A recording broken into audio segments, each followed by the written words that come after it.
तुम? बहुत लोग कहते हैं है व्रत तो कल है, आज खा लो। आप लोगों को पता है जो आपके भोजन की गंदगी है वो हमारे शरीर के 10 द्वार से बाहर आती है।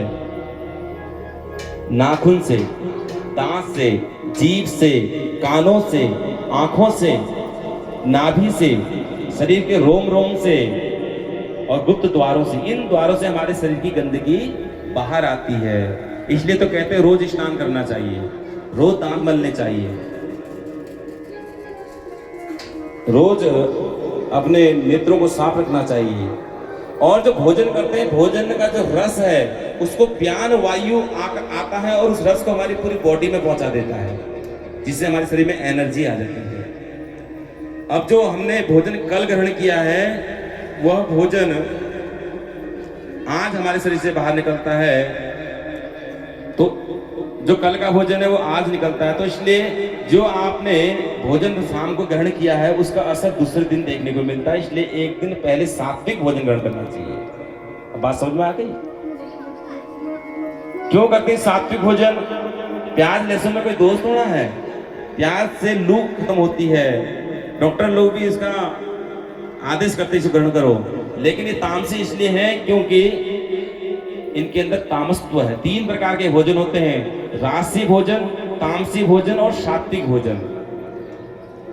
3 गुण हमारे शरीर में है, सत्व गुण, रजोगुण, तमोगुण। ये 3 ही प्रकार के गुण हमारे शरीर में है और 3 प्रकार के देवता भी होते हैं, 3 प्रकार की देवियां होती है। 3 का बड़ा महत्व है। अब मैं आपको बताता हूँ सत्व रज तम किसे कहते हैं। सत्व गुण में ब्रह्मा जी, रजोगुण में विष्णु भगवान, तमोगुण में शिव जी आते हैं। सत्व गुण में मां सरस्वती, रजोगुण में मां लक्ष्मी और तमोगुण में मां कालिका आती है।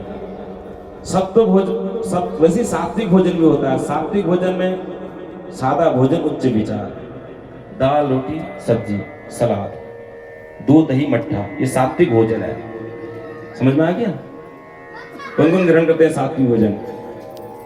हाँ, 2 3 3.5 सात्विक भोजन। और दूसरा कौन सा? राजसी भोजन। राजसी भोजन कहते हैं मटर पनीर, शाही पनीर, ये पनीर वो। और तीसरा भोजन है तामसी भोजन, लहसुन प्याज मांस इत्यादि वगैरह। अब ये भोजन भी किसका है? जो ऋषि महात्मा, जो व्रत को धारण करने वाले, जो धर्मात्मा जी हैं, जो हनुमान चालीसा का पाठ करते हैं, हनुमान जी का व्रत करते हैं, वो सात्विक भोजन ग्रहण करते हैं, सादा भोजन। और राजसी भोजन वो करते हैं जिनका राशि जैसा स्वरूप है।